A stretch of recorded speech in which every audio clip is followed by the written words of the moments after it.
Hear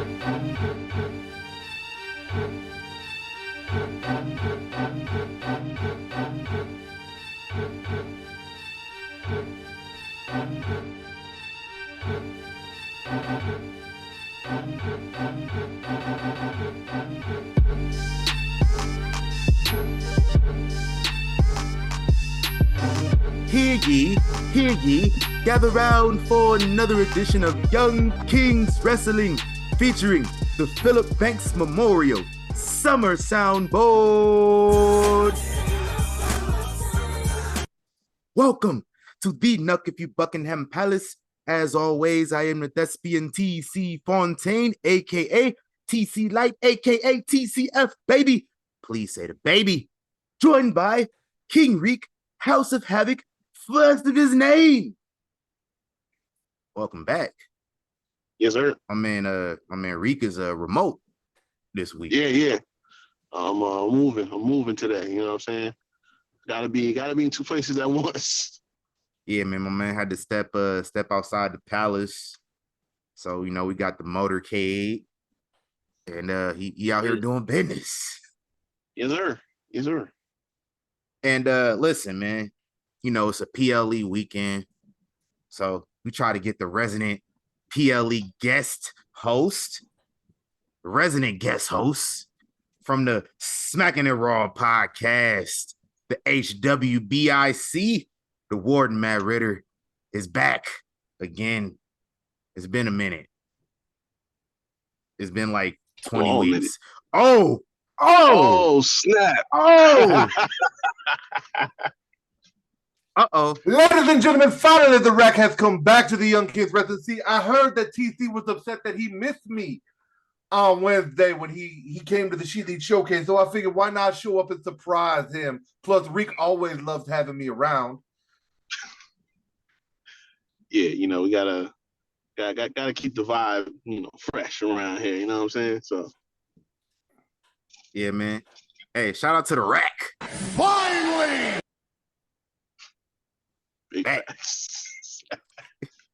Hey, man.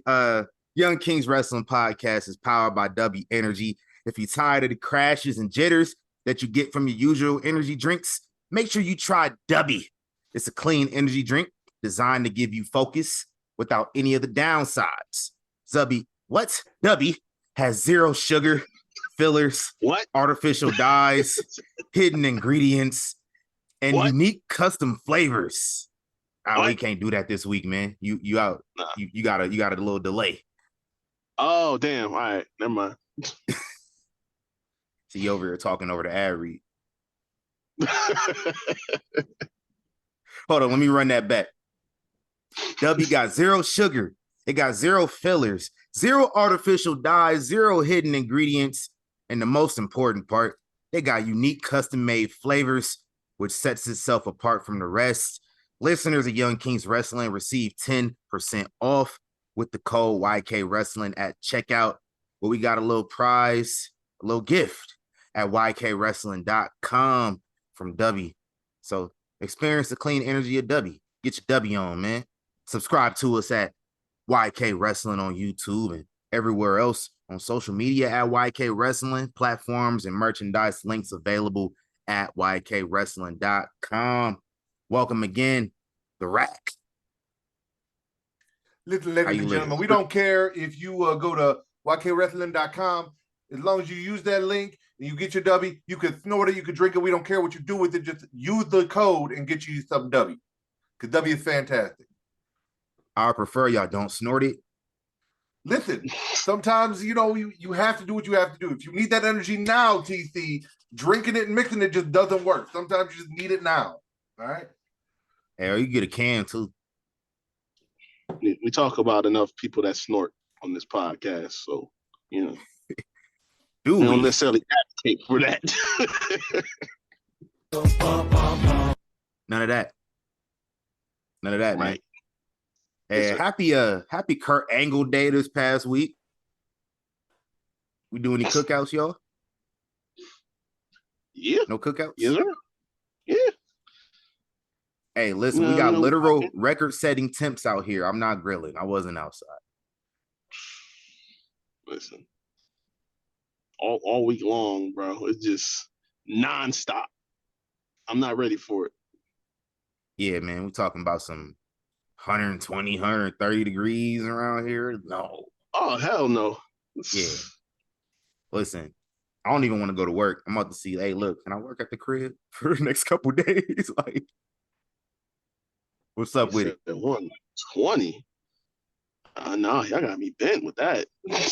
Yeah, big facts. But on Kurt Angle Day, they always have the hot dog eating contest, right? Mm-hmm. And I effectively boycotted the hot. Oh, here he go. Here is that. When I bring up hot dogs, he put the glasses on. It's crazy. You said a glizzy marathon? What? The record is just trying to understand why you would boycott the hot dog eating contest. That is not. I feel like I would be fantastic in this. When was this? Where was this? And why didn't I get an invite? The Nathan's hot dog eating contest every 4th of July. I watch it every single year. This year, I boycotted it for reasons. I'm packing the air. This guess what?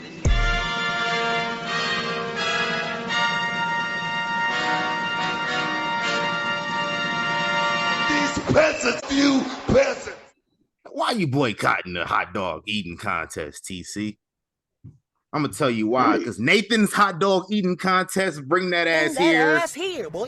Listen, bro. We all, at least if you're familiar with the hot dog eating contest, listen, Nathan's probably the best hot dogs on the planet. And this is no ad read. This is no sponsorship. I'm just speaking for the love of the game right now. Just factual. Yeah, it is just facts. But these people banned the 16-time champion, the guy who won 8 straight years, Joey Chestnut. He got banned from competing this year because he got an endorsement deal with Impossible Foods, which apparently they feel is a competitor. The audacity. Because Joey Chestnut really the only reason people tune in to this contest every year. Right. So if he wasn't in the Glizzy Games this year, I wasn't watching. So do right by Joey, or else y'all gonna fail forever. I'm gonna still get them hot dogs though. So if the record understands this correctly, the man who is known for eating the most hot dogs in a period of time for 16 times or whatever is now sponsored by fake hot dogs or fake meats. Yeah. So they hating on my man's money. They gonna take his money away because he out here getting more money. So it's essentially like the man was a world famous porn star who just started using a strap on, and they said no more videos for you. I don't think it's like that at all, right? There was real meat, now there's fake meat. He was about the real meat, now he's about the fake meat. I don't understand the difference. I feel like that is exactly what that is. I feel you. I feel you. That'd be like, oh man. I understand.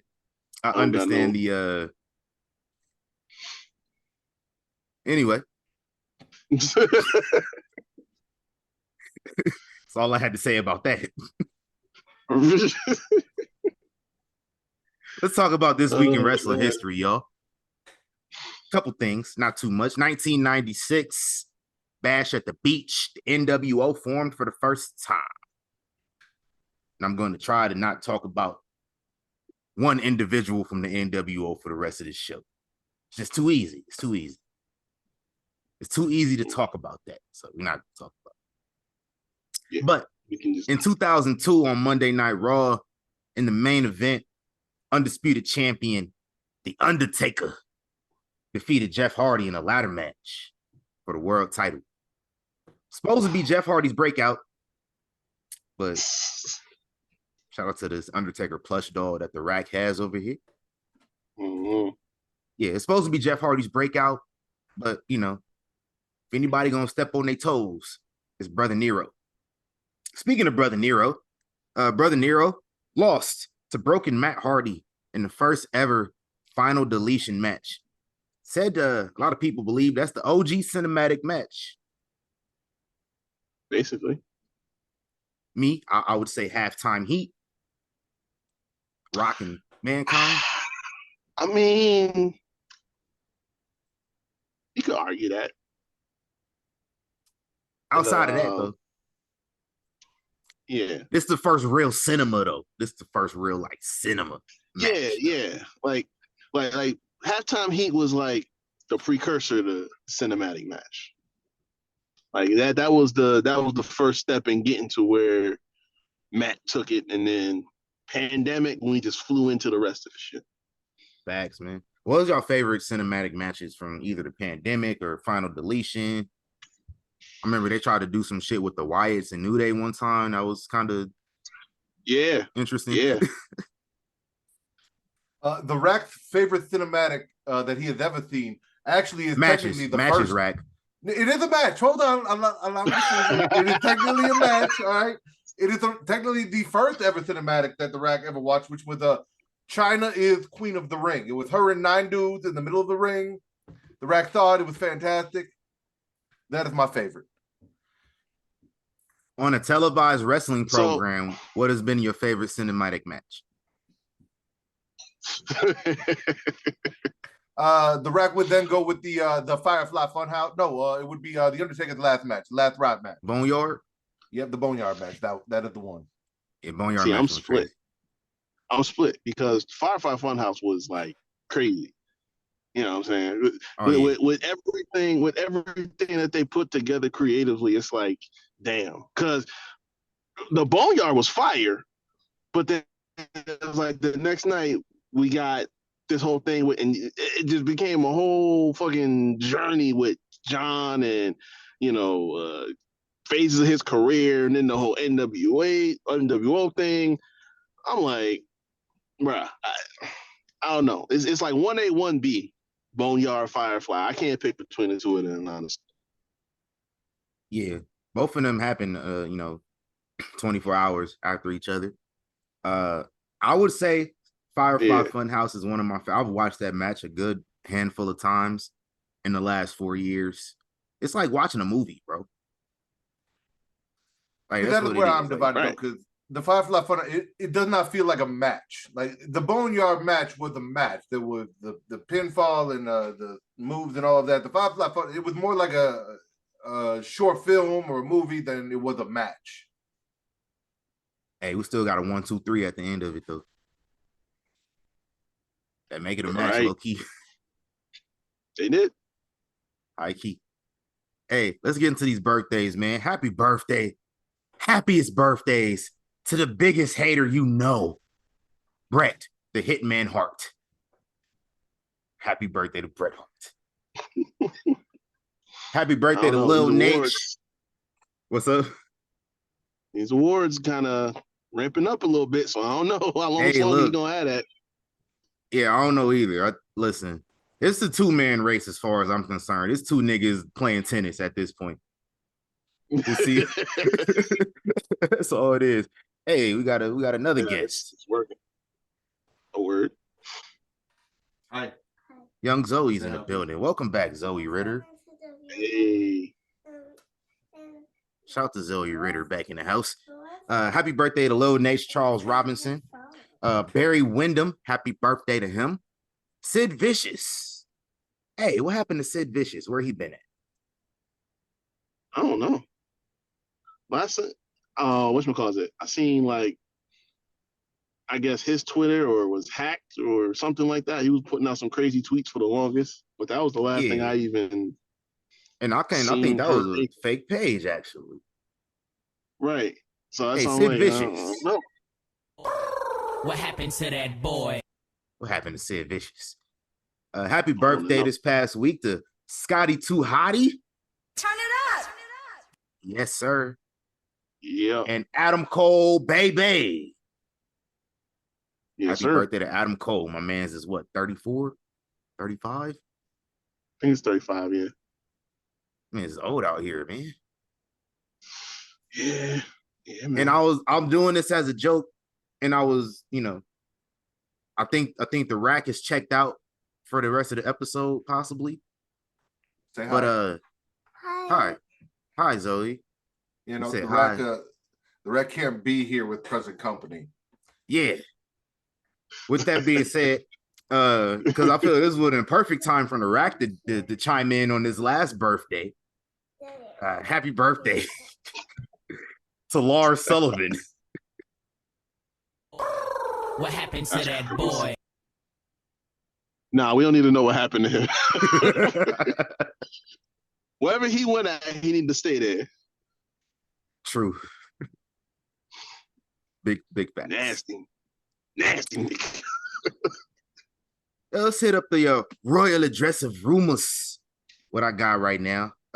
Angel Garza on a Facebook live stream. I ain't know people still live stream on Facebook, but this man did a Facebook live stream apparently. Y'all sure it wasn't Instagram?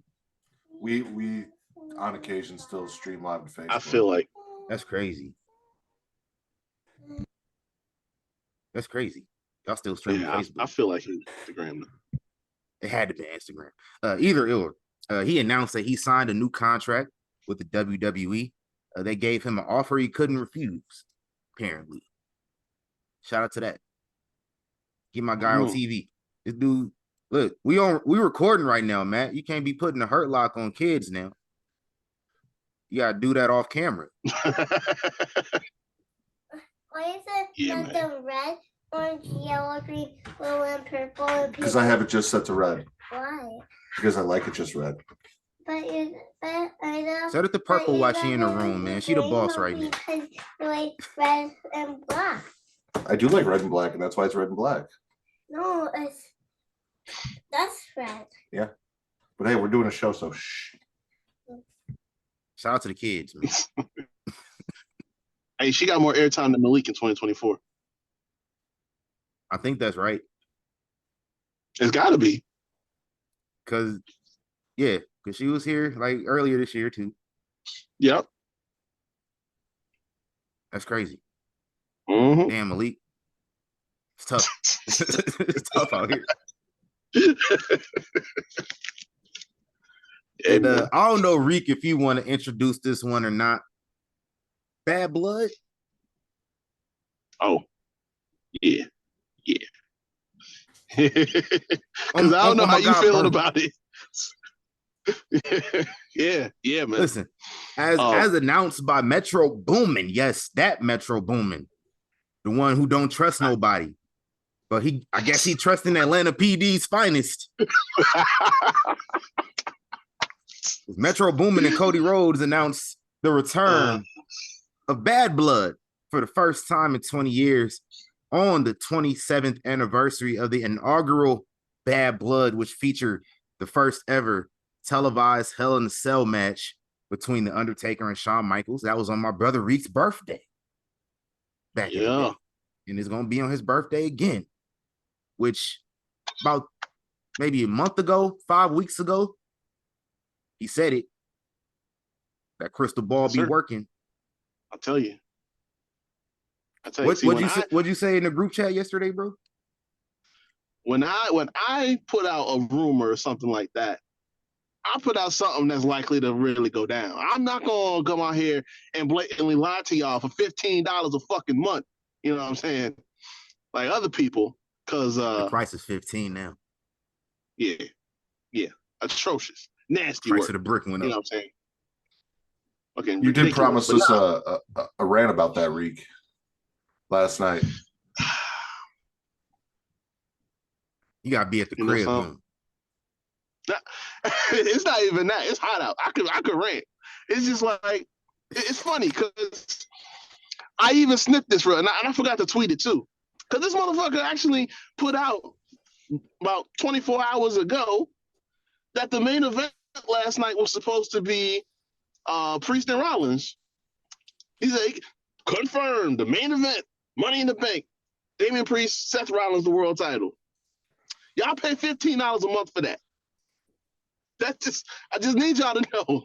Y'all pay $15 a month for straight out lies and deceit. You know what I'm saying? Y'all don't pay us shit.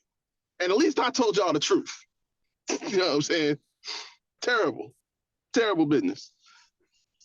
I don't know what to tell y'all, man. I I already gave government peasant for this shit. So I don't know who else to turn to. But at some point, I gotta shut that shit down. Cause $15 a month is a lot. That's my Zoom subscription. You know what I'm saying? Right. And that's something that I use. You know what I mean?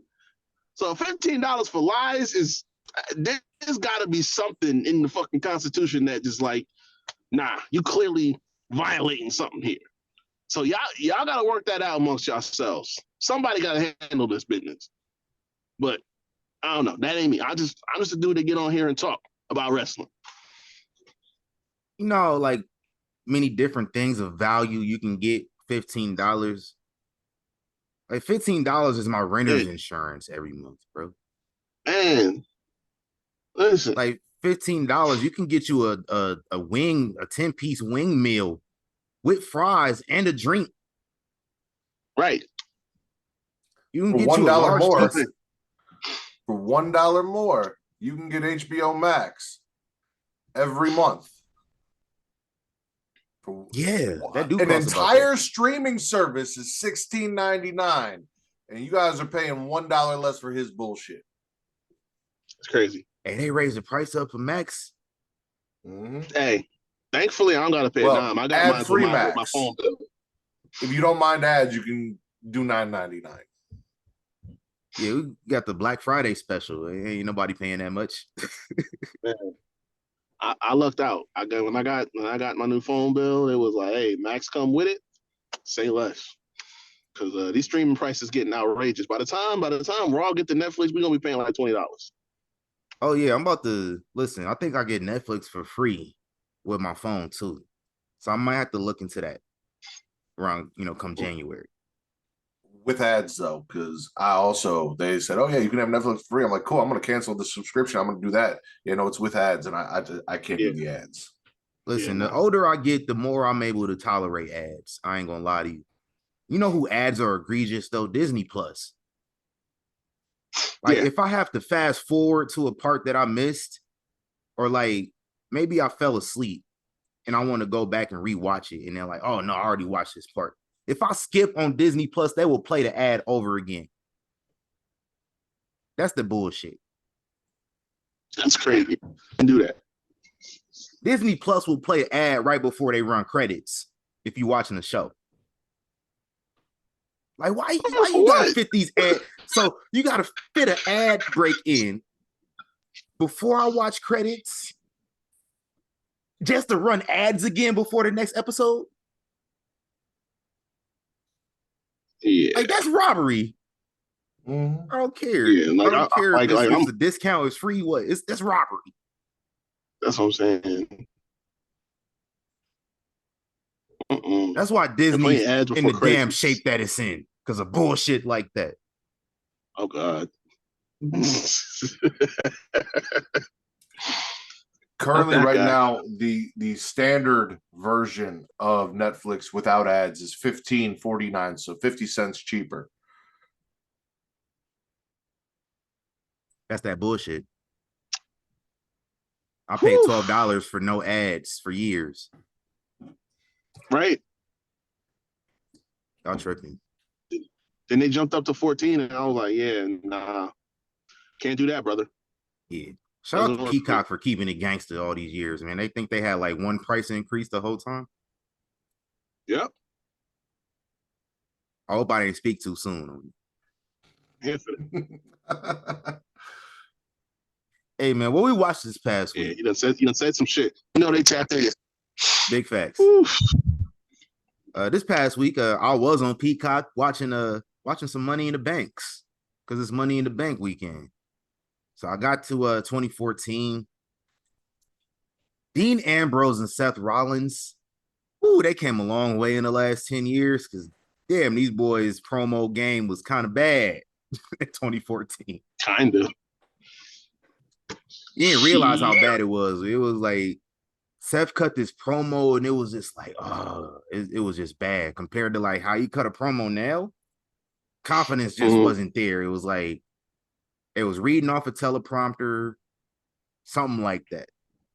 So it's the most interesting thing about watching back in the day is just seeing how far people have progressed.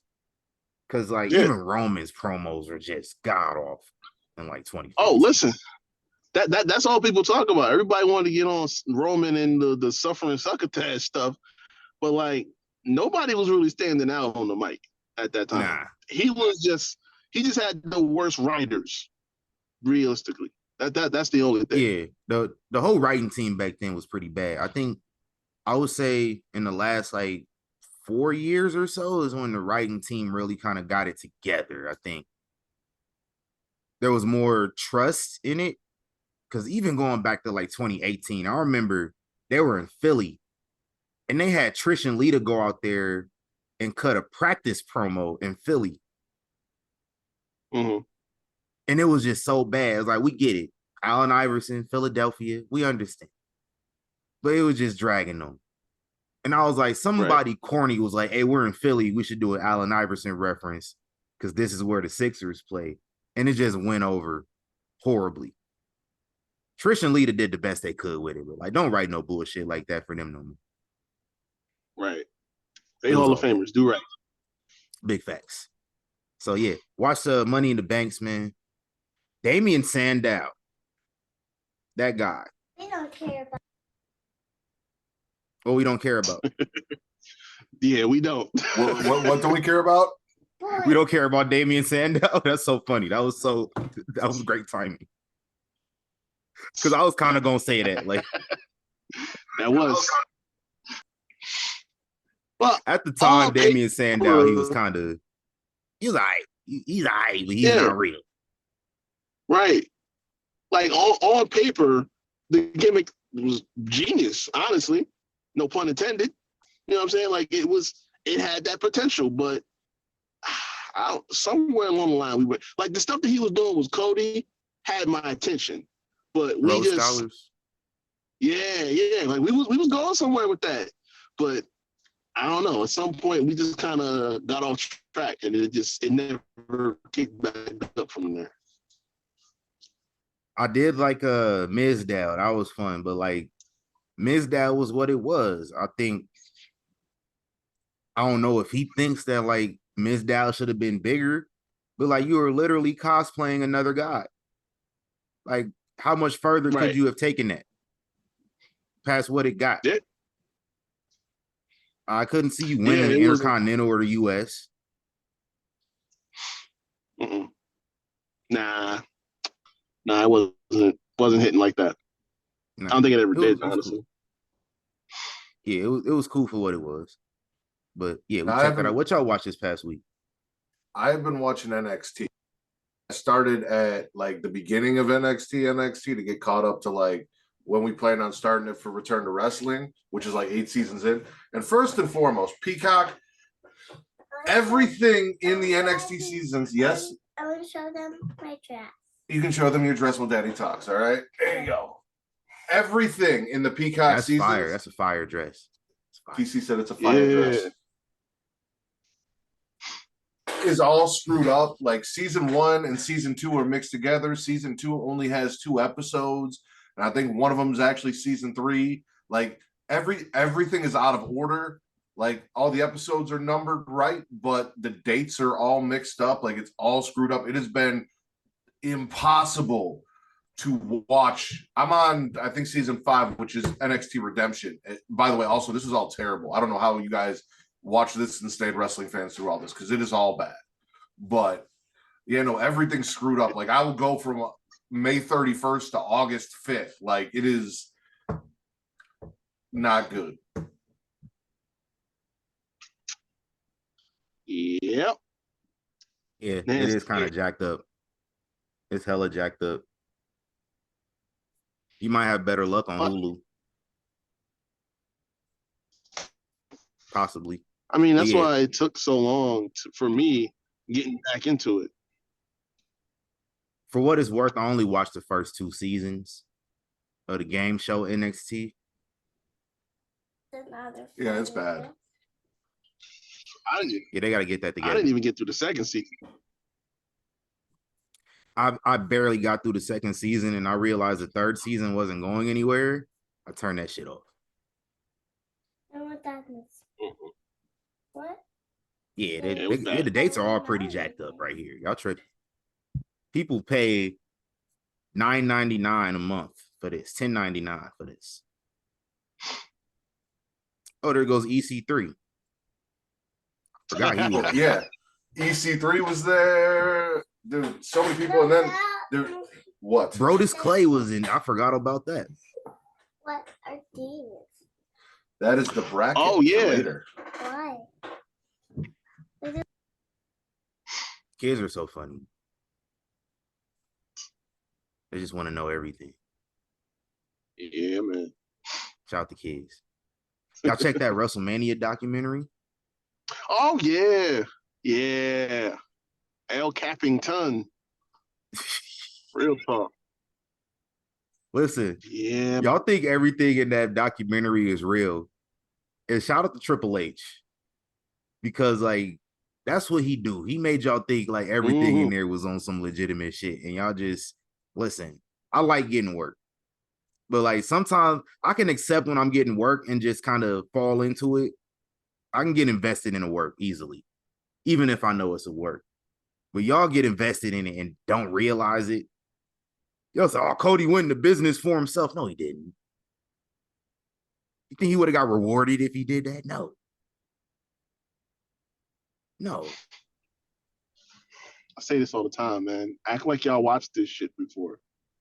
Like, right. You pay enough attention, you watch long enough, you can identify Cap before they tell you something like, oh yeah, well, we just kind of looked at what was going on and said, hey, let's hit the switch on this and go in another direction. Like, come on now.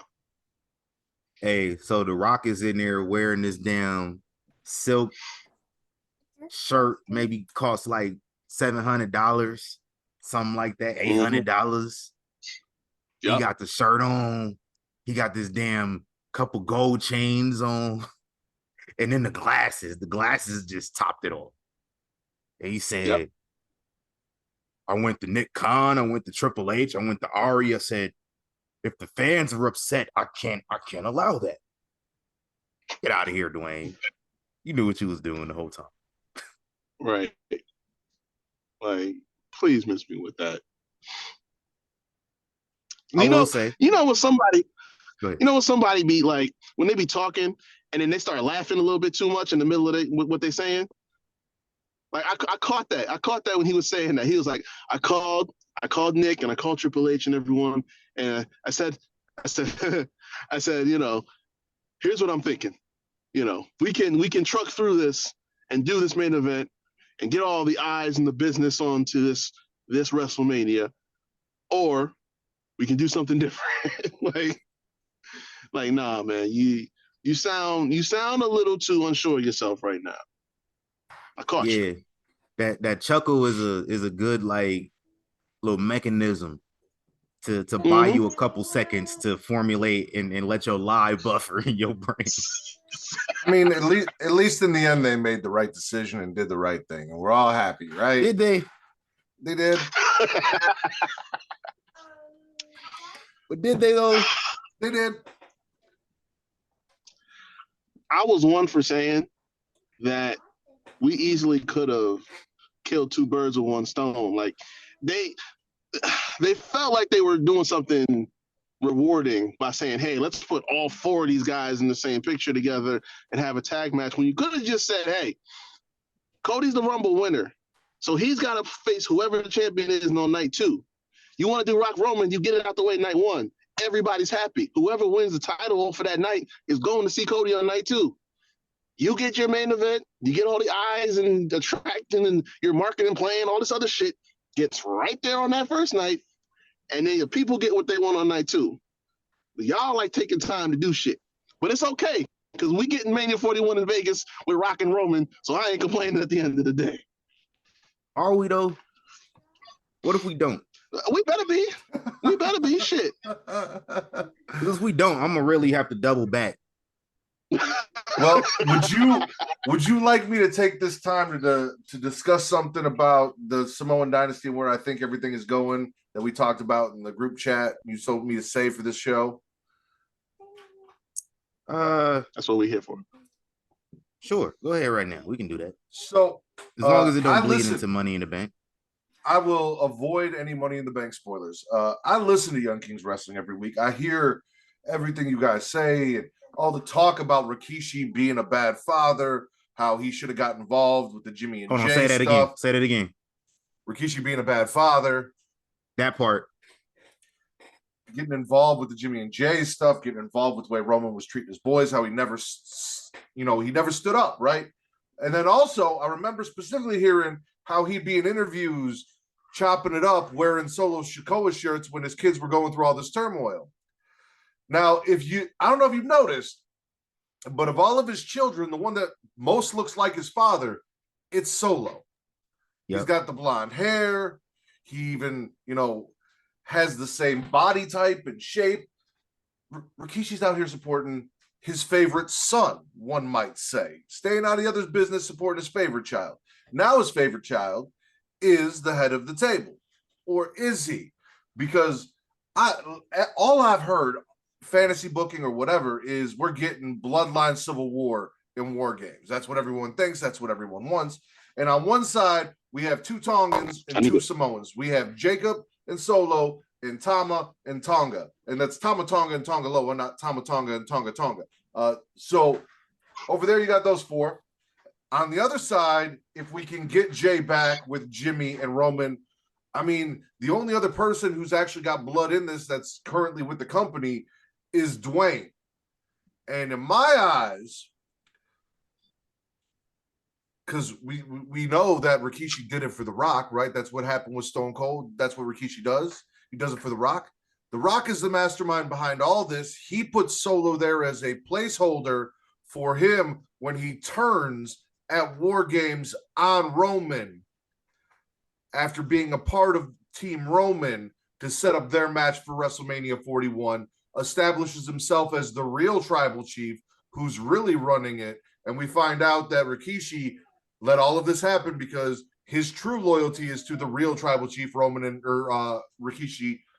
Loyalty is to The Rock and always has been.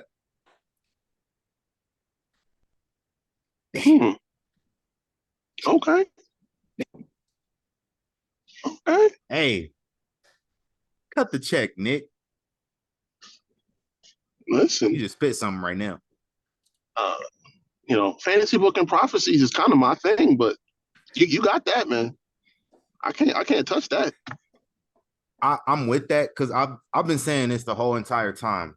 When Solo first kicked out Jimmy and brought in Tama Tonga, I was like, he working for The Rock. Like, he doing all this because The Rock said he got business to attend to and he'll be back and all this stuff. It's like, I remember that look The Rock gave Roman some weeks before Mania. Yeah, and I think like he remembered that. In that moment right there, Rock was like, I dare you to lose that belt at WrestleMania. I dare you. That's what it was. Well, I have said that night on SmackDown when Roman said, hey, I need you to do this. I need you to acknowledge me. And Rock did it. I'm like, hey, he's going to do what he's got to do in that moment, you know what I'm saying, to keep the continuity of the bloodline together and everything like that. He's going to do it. He's going to give him that positive reinforcement for right now. But if he go into WrestleMania and he don't get the job done, we're going to have some problems. Trouble. Because that whole time, since Rock showed up into the program, what did I say? He was looking like the real tribal chief the whole time. He was standing out front of everything. He was talking bigger than everybody. So I'm like, all right, you need Roman. Roman, his ego hurt. You need to boost him up a little bit. It's like, all right, fine, I'll acknowledge you. But realistically, I still got the real pull around here. So now that he done lost his belt, you're like, all right, bet. Now I'm going to have to just go around you. And he pulls Solo over like, hey, you the dude that's going to be running the show until I get back. And let me make some phone calls. And next thing you know, all these wild niggas started showing up. Not just that, but think Got about Paul this. shook. We knew Paul was too smart, right? Paul was going to see it coming. Paul was going to snitch to Roman because that's where Paul's loyalty lies. It's not to the bloodline, it's to Roman. He had both phones, right? So you got to make a call. Paul's got to go because once Paul figures out who's really turning the wheel around here, he's going to go start making phone calls and snitching, and we can't have that shit. That's true. Another thing that helps like strengthen your point as well, Matt. Rikishi and Haku used to be a tag team back in the day. There's that part. Yes, sir. So Rikishi got that loyalty to Haku. He said, hey, Oos, I can pull some strings and get your sons a job. They can come back to America. That's exactly what he done did. Mm-hmm. Listen, can't trust Rikishi at all. Nope. Going all the way back, 25 years, we can't trust Rikishi. Crazy. All bad. Still doing shit for The Rock. Still. And shit did hit the fan on another level at Money in the Bank. Live from Toronto, Canada at the Scotiabank Arena. I forget what it used to be called. The Air Canada Center, I think. Yeah. Exactly what it was. And it was about 5 matches. And everybody that lost each match, they was looking up at the sky and they seen one championship banner from 2019 up there, thanks to Kawhi Leonard. They probably won't get another one ever again. No, they're not. Game over. But Kawhi did that. He did his thing. Hosted by the legendary Hall of Famer Trish Stratus. Thank you, Trish. Hey, what I say? Amen. I said wherever Trish Stratus is at during WrestleMania week, I will be there. I will make sure that I'm there. Be like, hey, look, I got a meeting today. I'm not gonna make it. Trish Stratus is across the street. I'm going. Y'all gonna have to understand. Y'all gotta get it. Hosted by Trish Stratus. Samantha Irvin sung the national anthem for the U.S. Sounded amazing. Mm-hmm. I didn't hear it. I'm lying. I don't know if she did or not. I thought she did. I didn't hear it. I'm lying. But somebody did sing the Canadian national anthem. I thought it was a brother. Oh, it was a Bobby Caldwell Jr. That's who it was. It was some white Canadian dude that sounded like a brother. I was like, damn, they got a bunch of these Drake variants out there in Toronto, don't they? These white dudes that sound black. Oh man, not Drake variants, bro. With all them Drake variants out there, man. I was cheesed. Poor Aubrey. Damn. Hey, he ain't even safe on wrestling podcasts. Nah, you ain't safe nowhere, bro. Damn. Hey, he ain't safe nowhere. Like hey, dude. First match, we got the men's Money in the Bank. And y'all know who's supposed to win that. Drew McIntyre, leftover lasagna. That's all it takes. That's all it took. First person in history to win the Money in the Bank in the same calendar year that he got cashed in on. That's fat. Ooh. Bunch of all-star bumps going on here, man. Carmelo Hayes. Is he all right? Is he okay? Anybody checked on Melo? Hey, I said a couple arms because these bumps last night was something crazy. Yeah, that was different. It was real different. So Drew wins it, and more on Drew McIntyre later on. But what y'all think about this match? You want to talk about bumps? Let's talk about Chad Gable belly flopping off the Money in the Bank in the middle of the ring. Oh yeah, no crash pad, no nothing, just face first. That man just he been going through took that straight to the dome. I really thought we were going to get a Jeff Hardy edge. Like I thought Jay was going up for the spear. I did too. And then he ran for the corner. I'm like, what the fuck is going on? What is this? and he just like a fucking Looney Tune. I think the adrenaline got to Jay's head. He thought he had the hops like that. And like reality set in, like, nah, motherfucker, you can't do this. Yeah, the wheels was turning. I saw it. I saw it all in his face. He thought about it for a quick second. He was like, "Oh, no, I can't do that." Yeah. I said, "Nah, fam, I'm 39 years old. I can't do that." That's what I'm saying. But I prefer the men's How Money old in the is Jimmy Bank. and Jay actually? That's Googleable. It is. Let me look that up. He gotta be close to. He gotta be at least 37. I know they're in their late 30s. They turning 38. They're turning 39 this next month. So yeah, I was kind of on the money. Okay. Yeah. Yeah, they 38. Yeah. But now they getting an A. Cause A plus. I said it. They put the working boots on. They couldn't have the women showing them up like they've been for a long time now.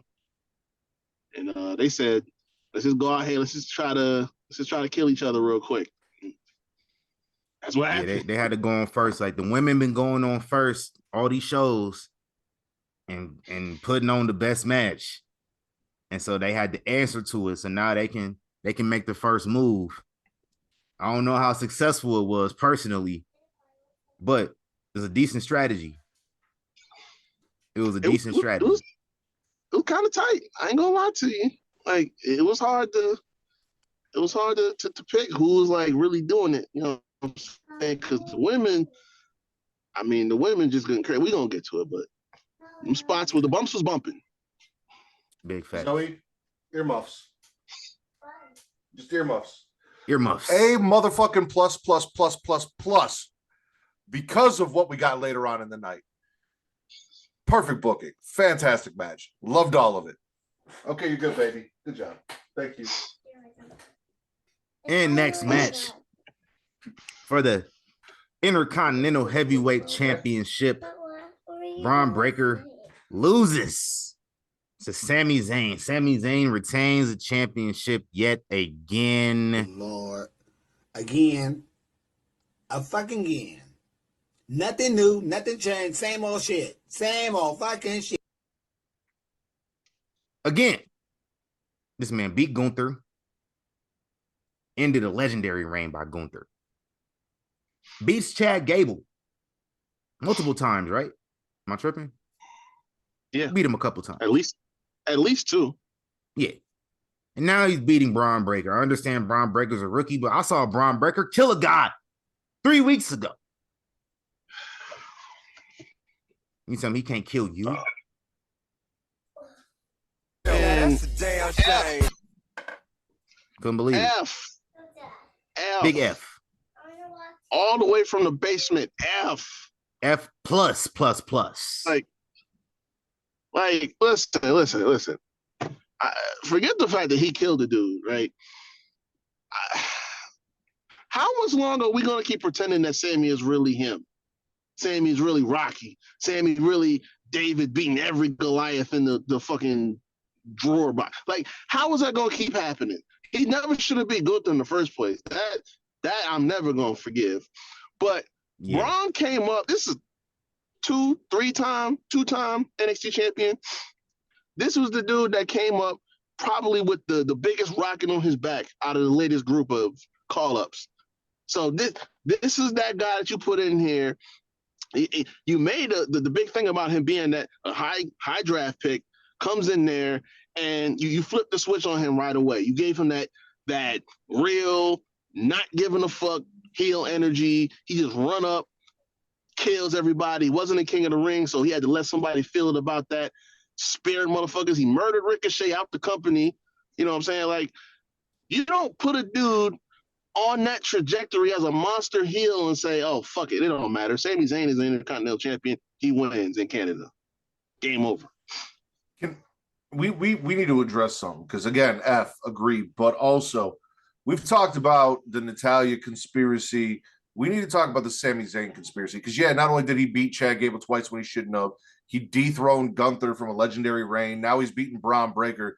But this man also used to be extremely adamant about not going across the seas to do shows in Saudi, and lately he's been out there. So what is going on? What do they have on him, or what does he have on them that they got him going overseas to do these shows, that he's winning all of these matches? They're giving him all this stuff. He's the man that brought down the bloodline from the inside and started the downfall of one of the greatest factions in WWE history.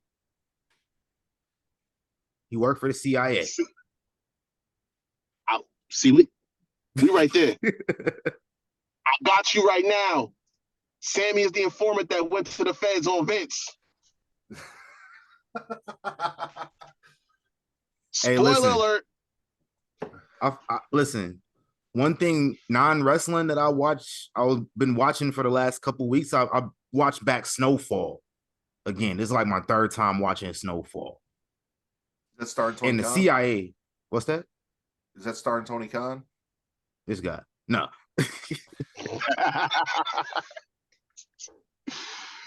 No, but like Snowfall, you know, the main character on Snowfall, if y'all never seen it, he's working directly with the CIA. He's getting his drugs and shit from, you know, selling them to the CIA and getting paid. That's really what it is. Sami Zayn works for the CIA.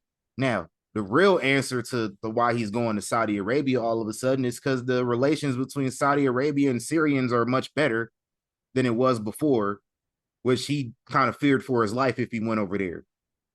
And they'd be like, oh, you're Syrian, we're going to kill you. He don't got to worry about that now, so he cool going over there. He can embrace, you know, he can embrace his Islamic heritage and everything. That's great. That's great. I don't need to see you winning all the time. You out here, you break up every group possible just because they don't align with standards that you feel that they should have. Right.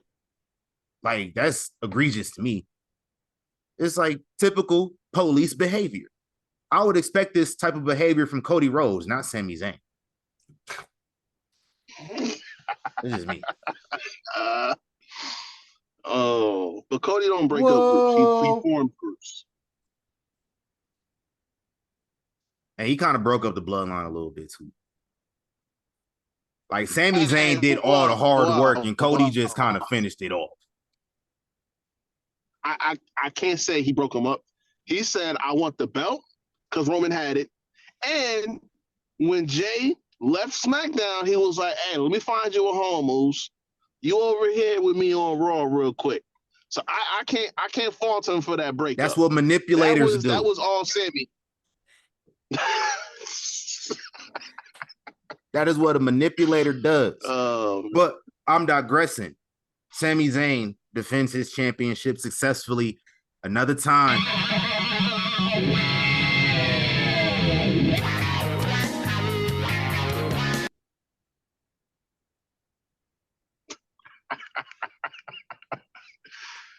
Oh man.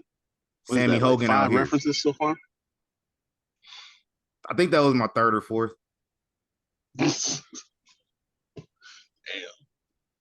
Hey, we listen. Folks are gonna be smoking on that Hulk Hogan when the time comes. I've already said it. I can't wait. I can't wait. Listen, I'm telling y'all right now, the very first thing I do when that news comes out, I'm gonna find out the closest place to purchase it. I'm guaranteeing that right now.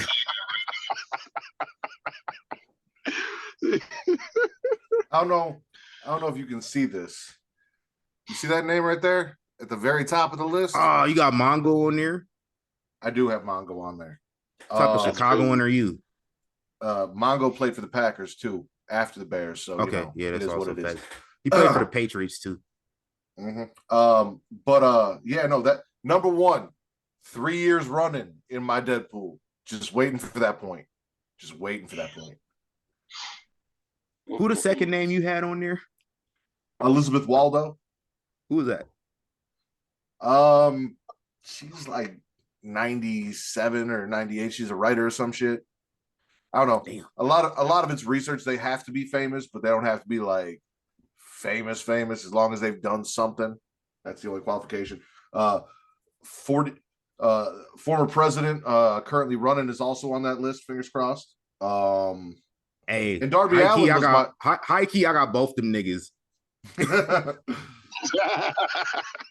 And Darby Allin was my wild card pick. And then he bitched out of fucking Everest. So there goes my bonus points.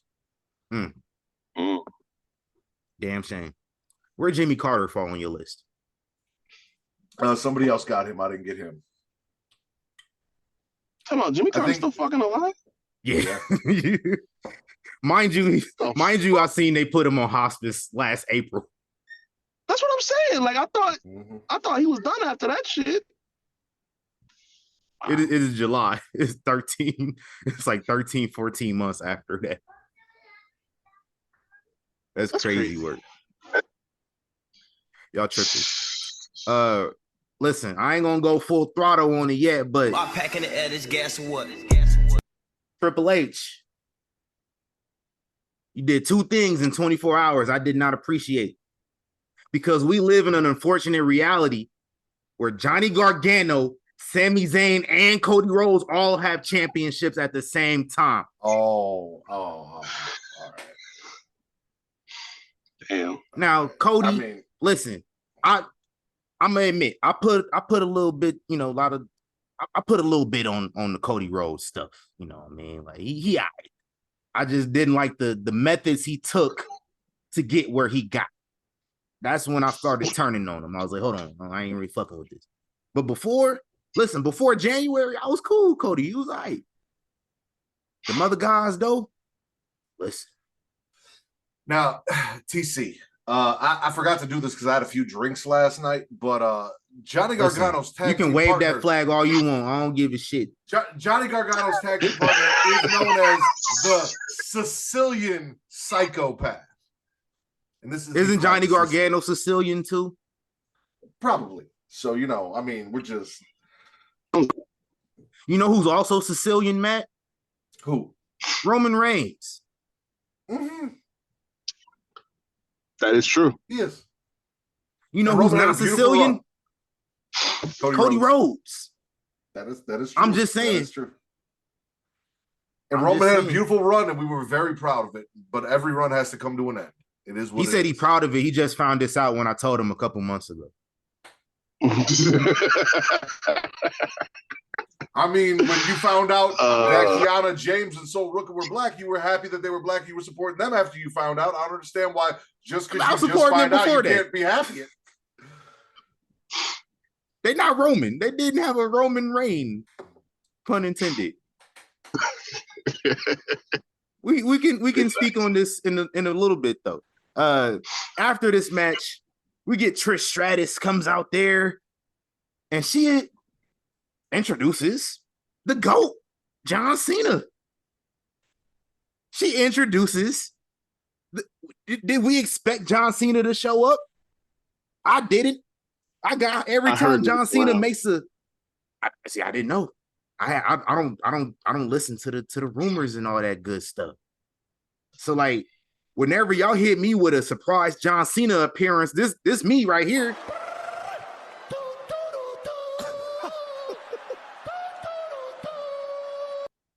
I be in the crib just all the trumpets, everything. So I seen John Cena. I got excited. I was like, what John doing here? And then, he did the thing he always do. He come out with the rally towel. I couldn't find my John Cena rally towel. I got to look for it somewhere around here. He comes out with the rally towel and he says, the last time is now. And I just broke into tears. Scarface voice. John Cena announced his last dance. Said he's going to work the Royal Rumble. He's going to work a match at Elimination Chamber. And his last match is going to be at WrestleMania 41 live from Allegiant Stadium in Las Vegas. I wasn't planning on going to the night after WrestleMania, but shit, we got a John Cena retirement ceremony. I might have to. Oh, yeah. Y'all this dude literally just sold the whole road to WrestleMania. Like, he just sold all tickets to all them shows in a 10-minute promo. I think Reek talked about it a little bit last night, but also I saw something from the press conference where apparently he said he plans to work 30 or 40 dates between January and December, and WrestleMania will not be his last match. He just will wrestle his last WrestleMania. So his last Royal Rumble and his last WrestleMania next year. Last time you will see him there. Also, after his last match, the jorts are gone. You will only see John Cena on WWE TV in suits. He's retiring them. He's putting them up in the rafters. No more jorts. But yeah. All right, what's going to be weirder? He can't sprint to the ring in no suit. Right. What's going to be weirder? John Cena wearing a suit on WWE TV? Or the fact that they calling this man Dwayne "The Rock" Johnson on WWE TV?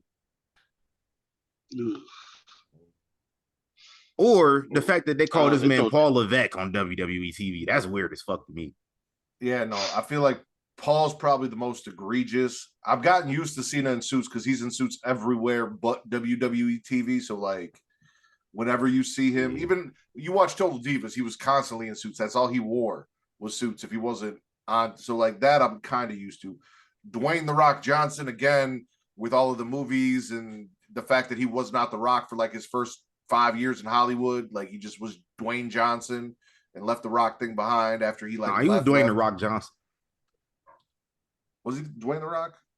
I think like around Fast credits. 5 is when he started being Dwayne Johnson more prominently.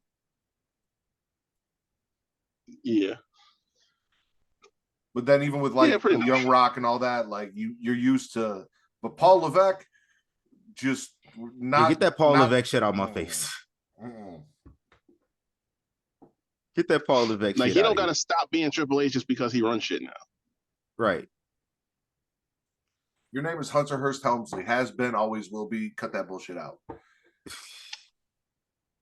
I'm feeling myself. Could you imagine the McMahon Levesque era instead of the McMahon Helmsley era? Hey, McMahon Levesque sounds like a dictatorship. Mm-hmm. I mean, I guess it was. But... yeah, anyway, next match for the World Heavyweight Championship. Damian Priest defeats Seth freaking Rollins. Seen a tweet. It said Damian Priest got Niecy from Moesha braids. Y'all ever watch Moesha? Yes. I saw that too. That's crazy. It was wild. Seth Rollins, man. I heard from inside the arena, some people was talking about Seth Rollins was walking back pissed. He was trying to fuck on me. Because the ref was trying to fuck on him. Yep. Seth Rollins should be world champion. Right Something now. happened. I don't know whose fault it was. I don't know who's to blame. But that don't matter because there wasn't enough time to breathe and understand it. We heard a sword being drawn. Drew McIntyre's match. Drew McIntyre's music.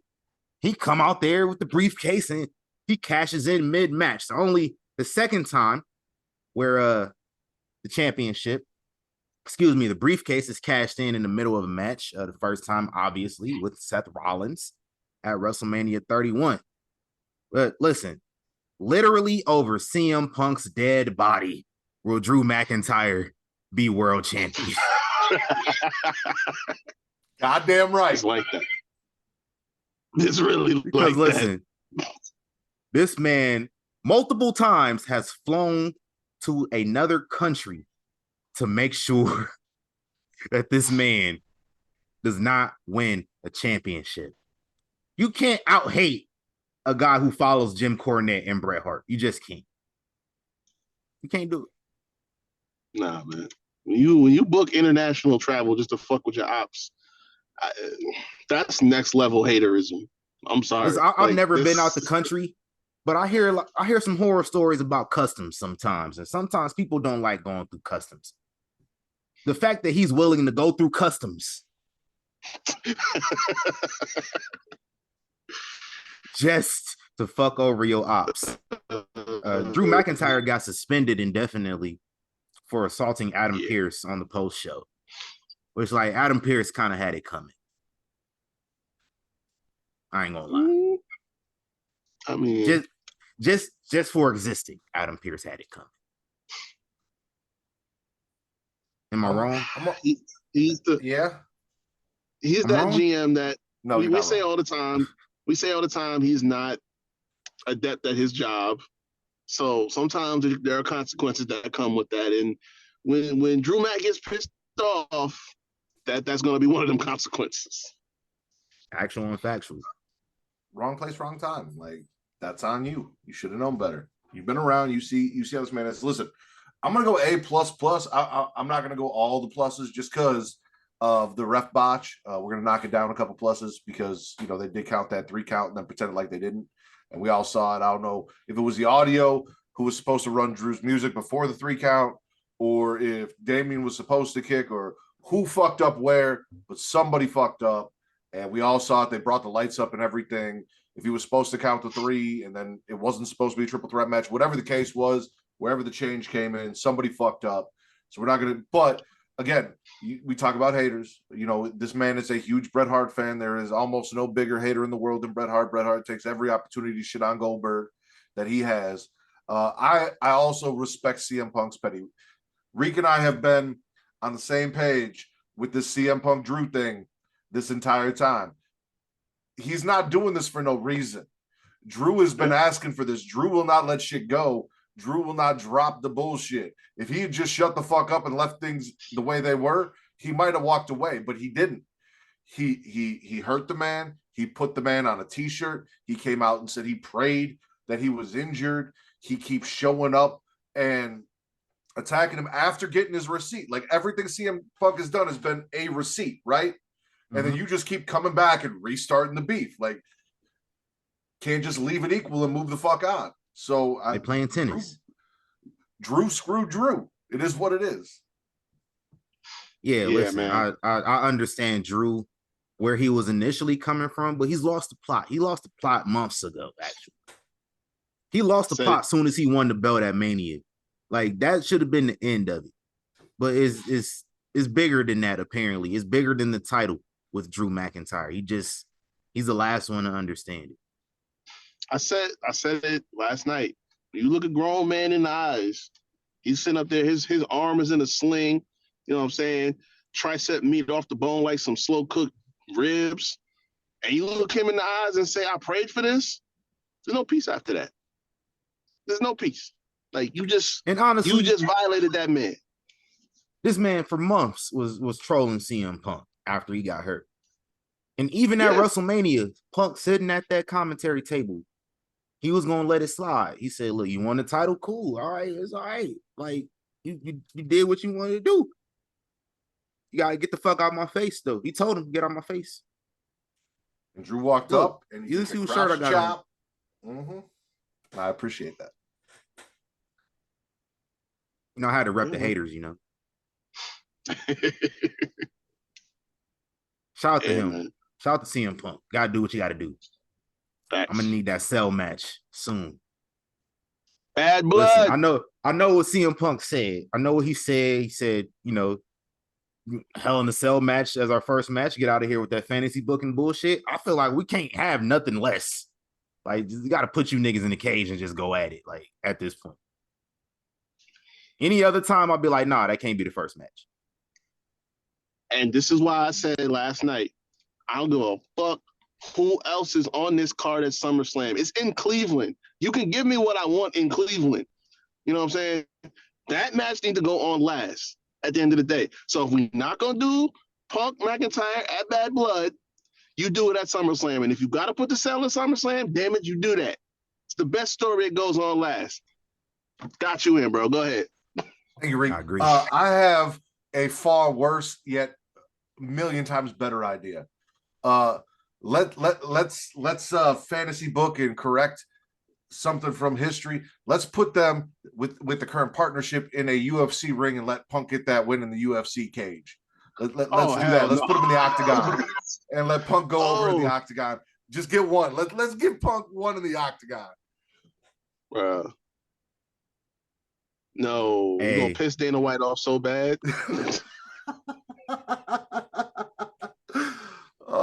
Listen, if Drew McIntyre was really about it, I'll bring out Michael Jackson.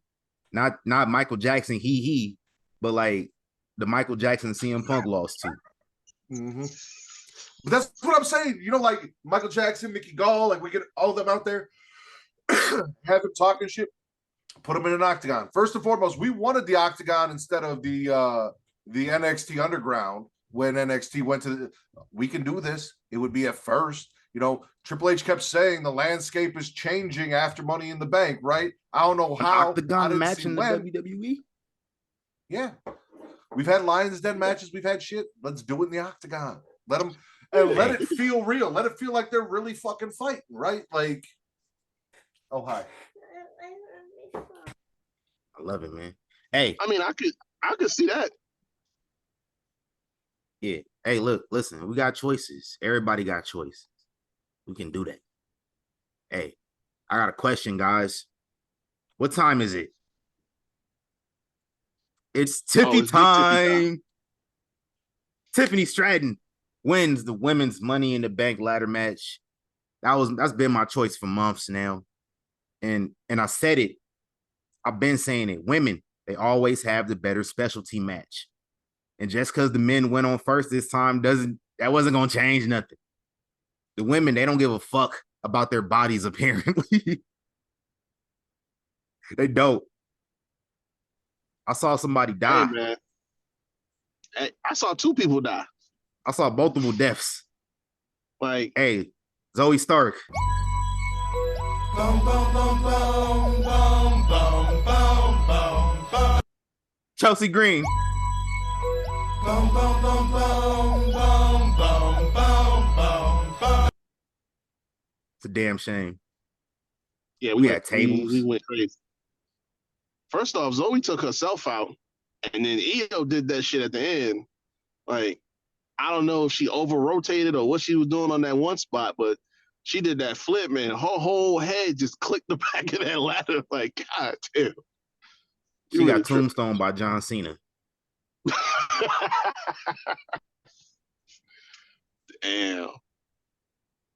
And Chelsea Green, shout out to Jordan Grace. Like, Jordan Grace got the crystal ball, too. She posted the clip from Chelsea. Right. Like, listen, when was this match actually? It's Googleable. While I'm looking that up, what'd you think about the match, Reed? Oh yeah. No, they killed that shit. This is why, again, like I said, I couldn't separate them from the men's too much because, like, they put on a strong statement, but you know, the women, you know what I'm saying, they got in the huddle, was like, all right, look, they put their working boots on today, so now we gotta execute some deaths out here. You know what I'm saying? So they kicked it up a whole notch. Like, Io on that last spot with Zoe, and she did the whole scorpion right after that. Like, everybody felt it after this. But, you know, I remember I said it way back in January. I got 2 early picks for Money in the Bank. It was Andrade, it was Tiffany, and I was getting swayed by Chelsea. Like, I would have been fine because I had some ideas. But yeah, no, Tiffany was the more than likely answer, and like that wasn't surprising me at all. But no, they could have put this on last, honestly, considering how the main event ended booking wise. That was Queen of the Mountain at Slammiversary 2 years ago. That's what that was. Jordan Grace won the Knockouts Championship versus Chelsea Green, Deonna Purrazzo, Mia Yim, and Tasha Steelz. I feel crazy because I've heard and I've seen everyone praise the women's Money in the Bank match, and don't get me wrong, Naomi, I said she's basically the women's Shelton Benjamin as far as a highlight in all of these matches, who never wins. Yeah, glow. A lot of the spots were crazy. The whole beginning of the match, though, my girl Lyra, who I've been riding for, who was behind Chelsea Green, my pick to win, did not have a great showing in that match. Very early on, it was very rough. Same thing with Zoe. Both her and Zoe. I don't know if Zoe got knocked a little loopy with that ladder from Chelsea, something like that. But that whole beginning of that match was a little rough for me. So I am not putting it above the men's Money in the Bank. Nah. Yeah. Zoe, don't be surprised if you don't see Zoe start until like football season. Nah, she might need to sit down for a little bit. Yeah. After that shit. Yeah, she was wild. But yeah, I'm gonna give this a B plus. okay. They really picked it up at the end of the match. I would have preferred Chelsea to win. Tiffany's Tiffany, cool, fine, whatever, like great. But yeah, no, B plus for me. Hey, the kids need help. I'll give it man. A minus. yeah, I'll give it A minus. Like just off the strength of, again, they felt the challenge this time. They didn't have to run away like they usually do on the big four, big fives.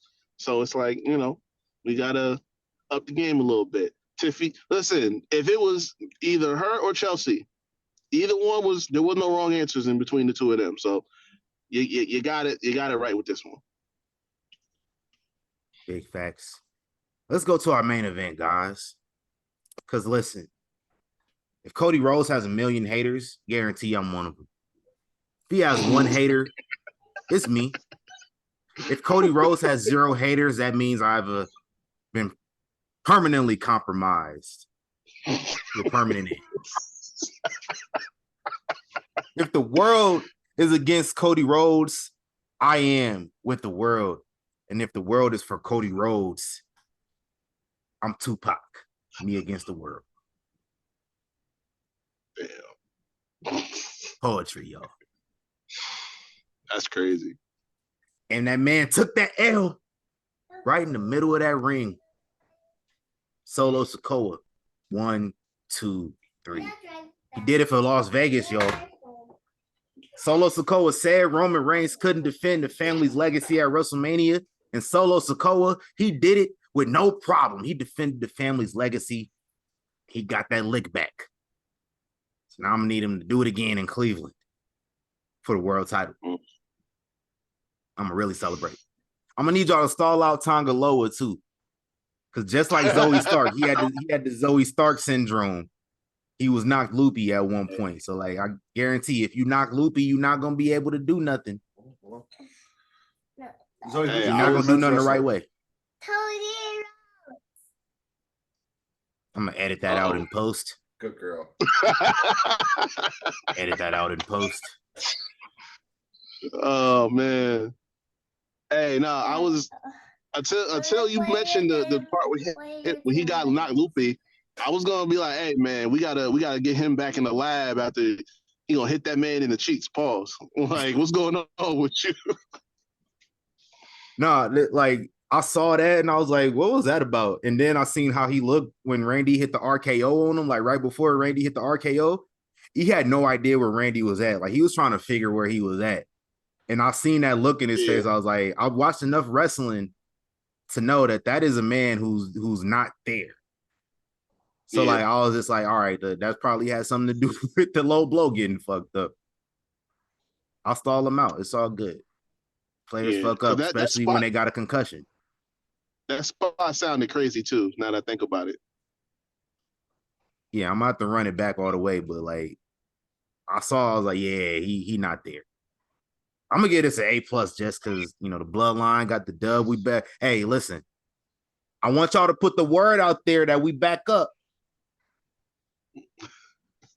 We back up. What grade y'all giving it? Hey, I'm still waiting for the real chief. But I'll give it an A.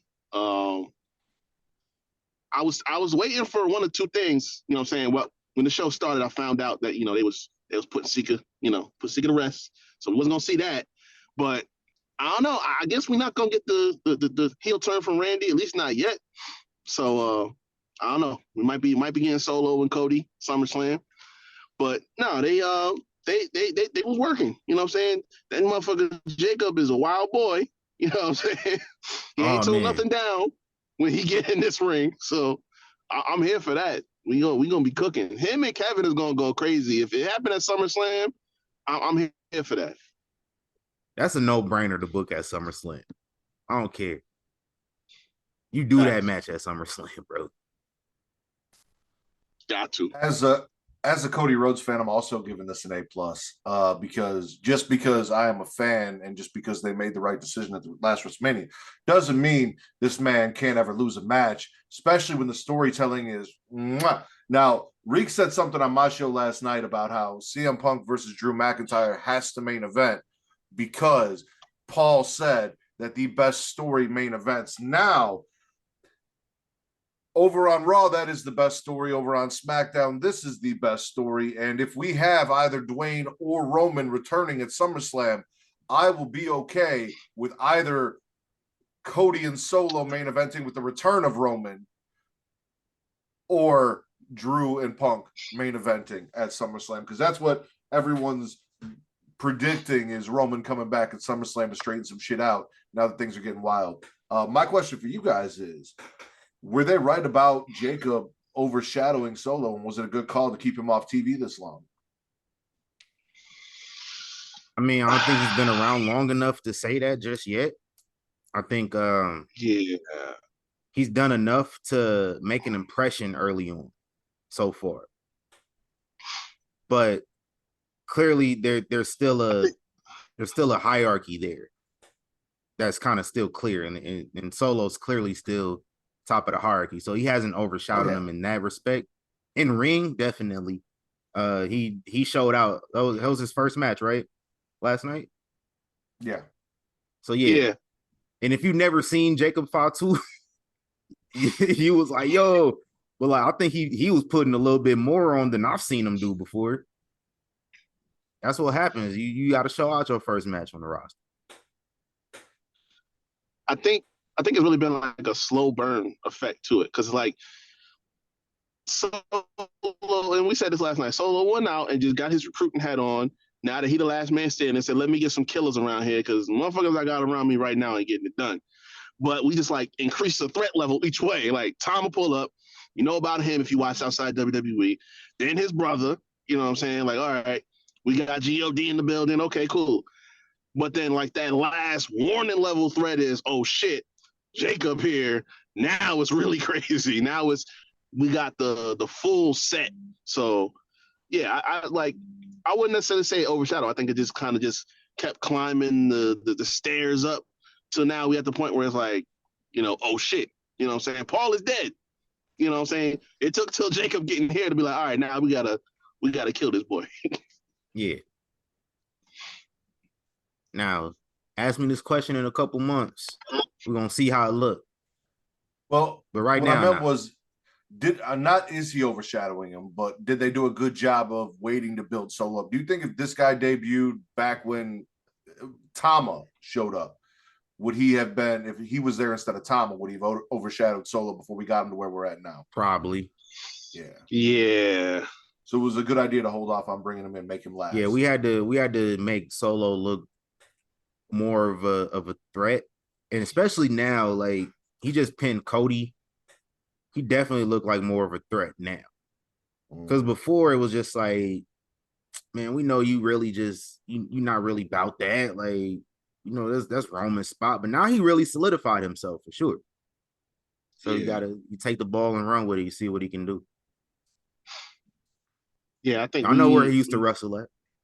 Yeah, we tried to position Solo into that spot, that Roman spot, but then he's got to have that, like, that dude that's on attack mode every time. Like Jay was, I used to call him the pit bull when Roman had mind fucked him bad enough to where he was like on attack mode. Every time somebody showed up, he was ready to go. Like Solo had to have that guy. So Jacob is like, because we didn't show up when everyone else, like now he's that dude. Like Solo might not be as dangerous as a Jacob, but because he got the position, he the tribal chief interim.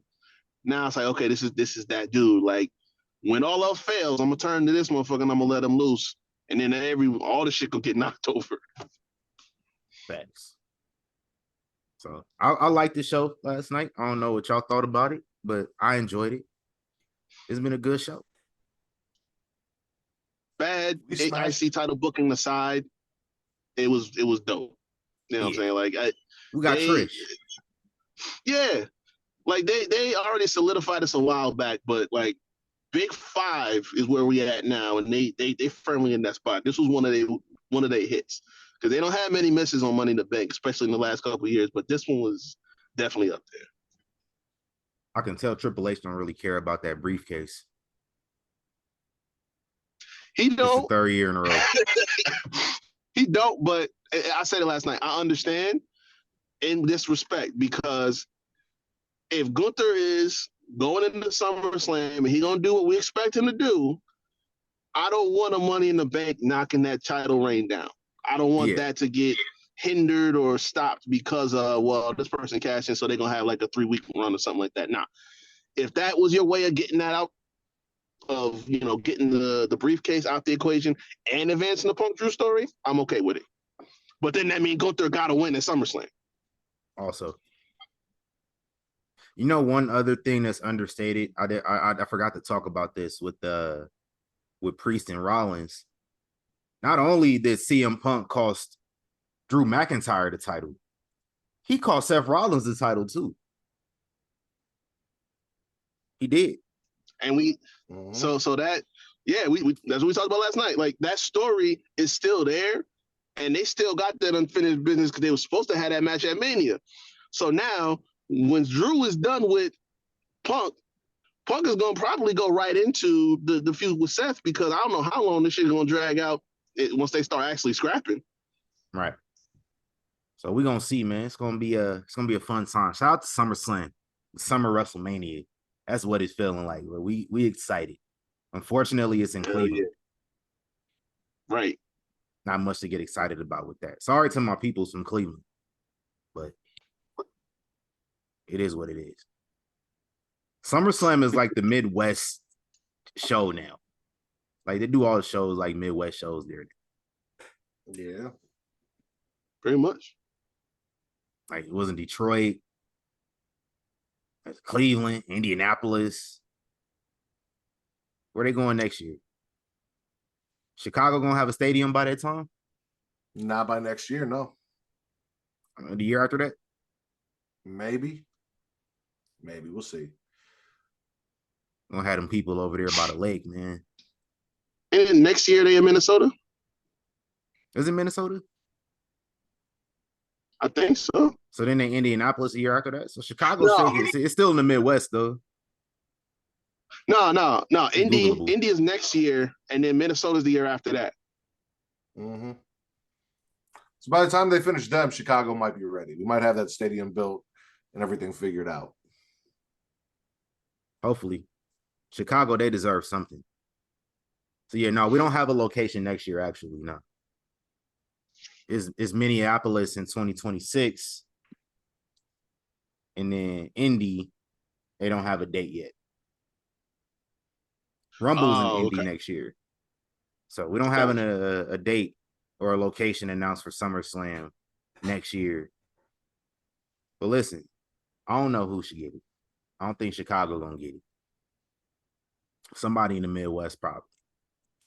Oh, I mean, we're not. The stadium ain't big enough to do the numbers they want to do for it. However, you can give it to us just because. I mean, it's summertime. You ain't got to worry about it. You can put that in Soldier Field. It's summertime. You ain't got to worry about shit that you don't have to worry about anywhere else. It's the middle of summer. You can put that in Soldier Field. And I don't think we've ever had a wrestling event from Soldier Field, so that would be a first. Why the fuck not? Do it. Like, if you're gonna do it, that's the one to do it for. So, I know one way to guarantee I'll never watch a SummerSlam. Put it in Gillette Stadium. What's wrong with Gillette Stadium? I ain't never gonna watch a SummerSlam in Gillette Stadium. I ain't never watching a single wrestling event in Gillette Stadium. That's how I feel about MetLife. Hey, they got a Mania. They got two. They did get 2 Manias though. I'm pretty sure they're gonna get a summer. They might have that shit at MetLife for next year. That might what. Anyway, hey man, let's plug our socials and get up out of here, y'all. Yeah. I'm Reek Havoc.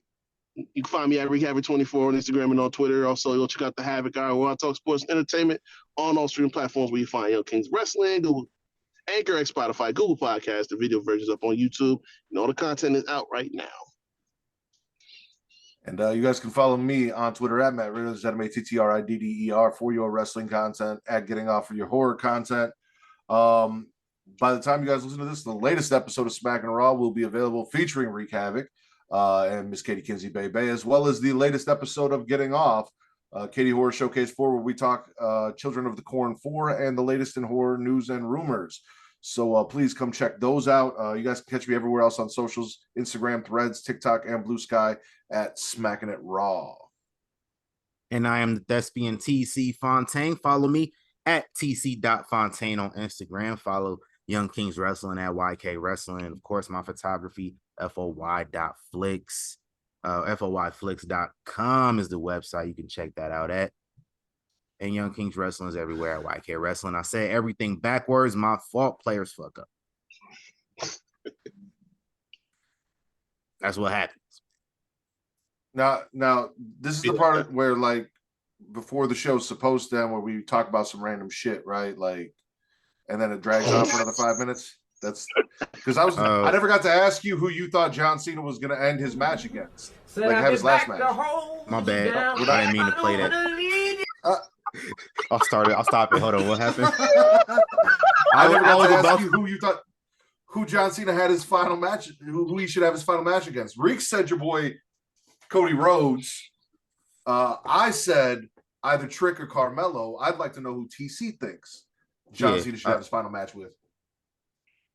I don't want to see Orton for the same reasons Reek said. We've seen it enough already.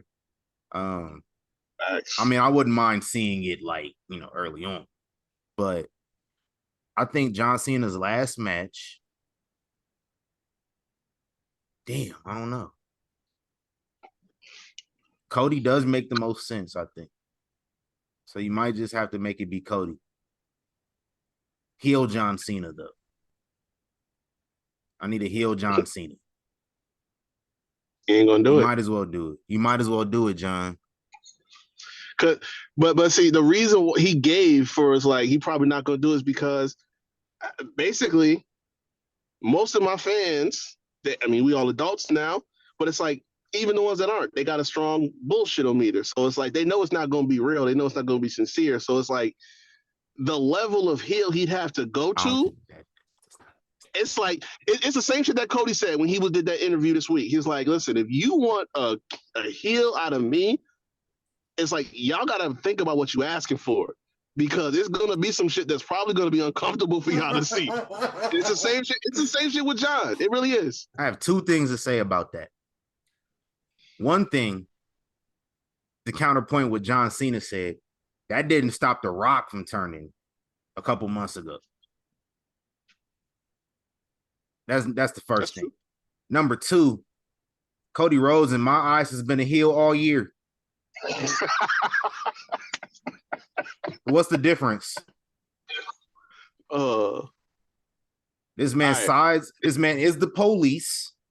First of all, this man, I said it last week, he attacked innocent security guards who were just trying to feed their family at work on a Friday night. They're just doing a job, and he attacked them we're doing that now. for doing their job.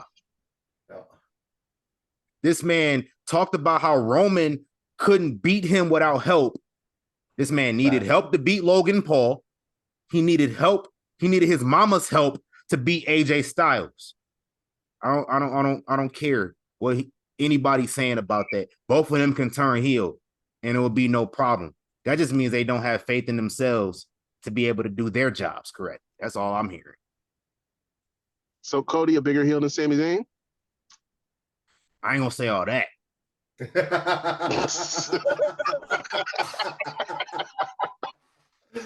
Cody Rhodes only been a heel for about 6-7 months. In my eyes, Sami Zayn has been a heel for 10 years. 10? Go check my archives. Go check my archives. Dog. I've been a Sami Zayn hater for the last decade. Bro, I've only considered Sami a heel for like the last 2.5 years because he became an infiltrator and a perpetrator and a colonizer. That's where I officially made him a heel in my eyes. Before he just took it to another level.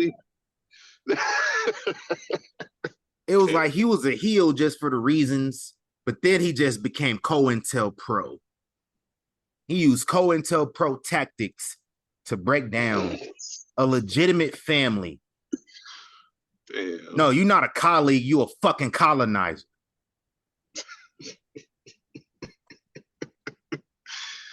Oh man. Damn. Okay, can I play this Trey Songz now? Go ahead. Hey, we're gonna have a bracket next week, y'all. So we don't want to leave, but Said I'll be back to hold you down. I don't want to leave. but we do have to go right now again. We got a bracket next week. So we're gonna be back next week for that bracket. What's the bracket? Oh, we're gonna break down the best Money in the Bank cash-ins of the 2010s. Might be easy, but we're gonna have to get through the tournament to find it out. We'll be back next week with another one for the HWBIC, the Rack / Matt Ritter. For Wreak Havoc, I am the thespian TC Fontaine. We out of here. Gone. Gone. Oh.